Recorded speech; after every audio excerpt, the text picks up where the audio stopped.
Fala, galera! Tudo certo?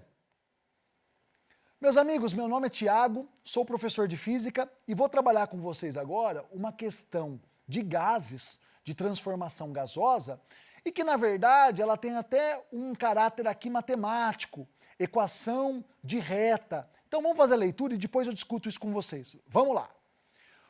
O manual de um automóvel alerta sobre os cuidados em relação à pressão do ar no interior dos pneus.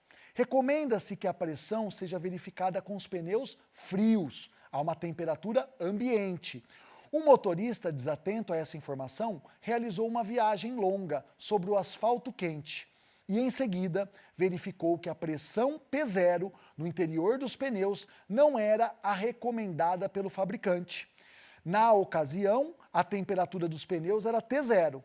Após um longo período em repouso, os pneus do carro atingiram a temperatura ambiente T.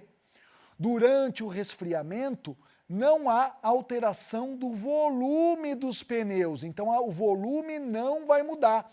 E na quantidade de ar no seu interior, ou seja, o pneu não perde nem ganha gás, tá?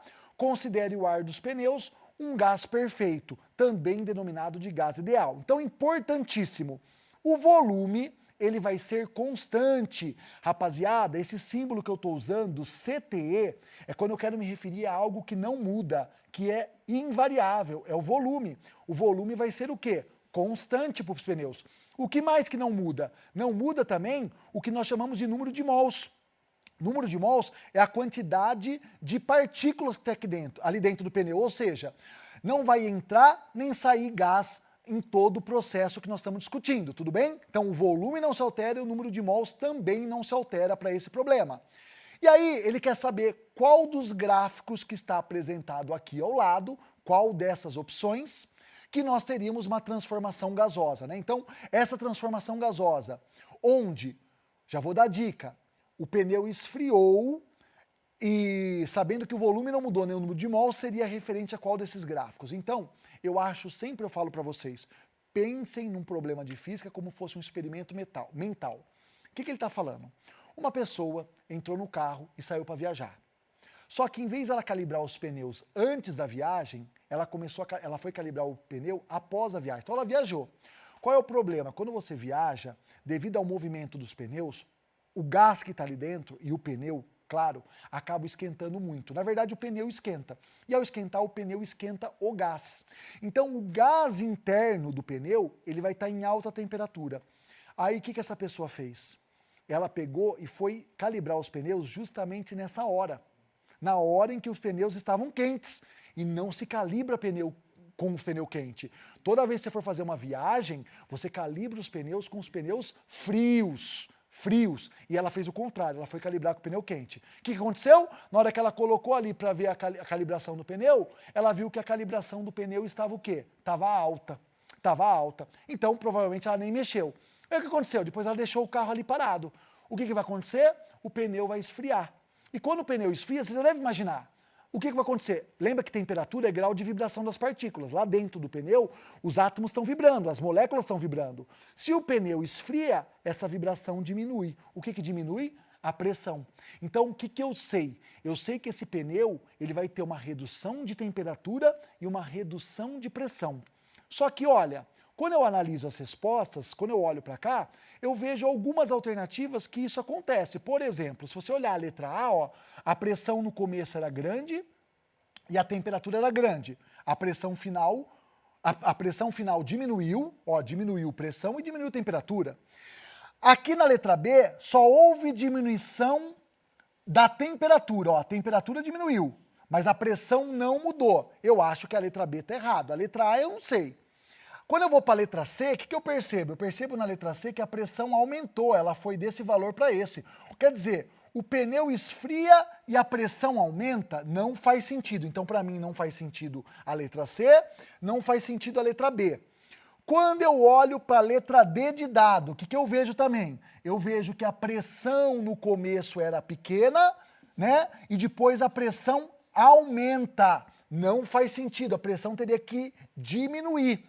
Agora, quando eu vou para a letra E, eu vejo que a pressão no começo é alta e depois a pressão diminui. E a temperatura também era alta, ela diminui. Ou seja, por uma simples análise, uma exclusão, eu ficaria com a letra B ou E. Perdão, letra A ou E, né? Porque as duas que há diminuição de pressão e temperatura é a letra A ou a letra E.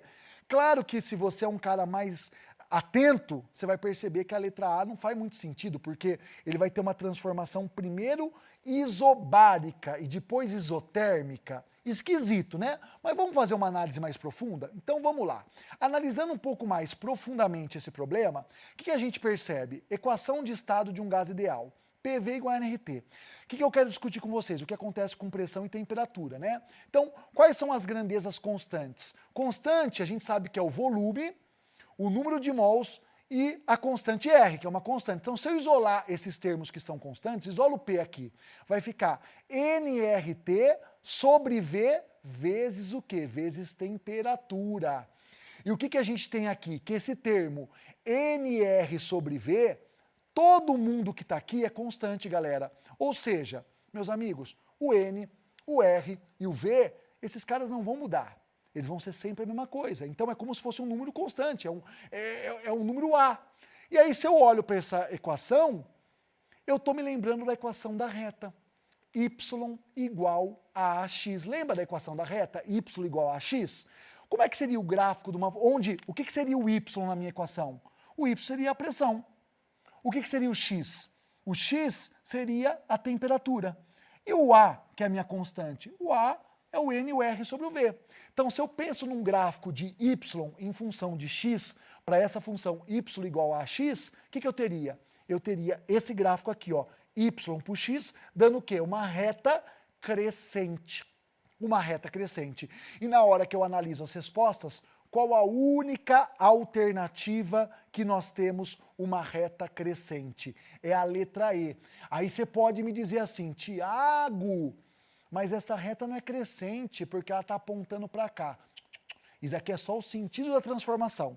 A transformação é para cá, mas matematicamente essa é uma reta crescente, porque se ela fosse decrescente, saiba que o aspecto dela seria esse, tá? Ela seria para lá. Então a única alternativa que matematicamente e fisicamente condiz com o problema é a letra E.